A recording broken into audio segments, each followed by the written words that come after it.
How do you draw your character's eyes? If you're struggling with that, so stay with me. Hi guys, my name is Mobin, and today I want to teach you the rules of eye characterization, so let's go. Well, let's start with a cold character. Note, if we want to draw a cold character, the distance between the upper and lower eyelids should be very small.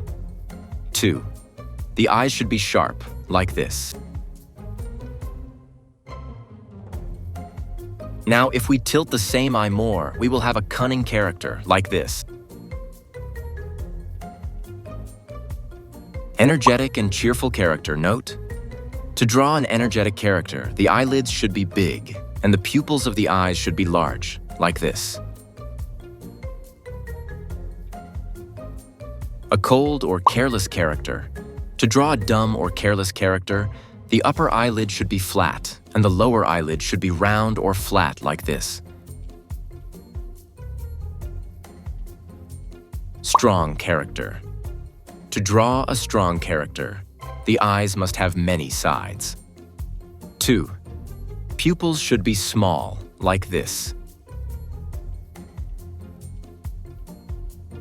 Oh, and one important point. This is a small cheat. Take a screenshot and use it.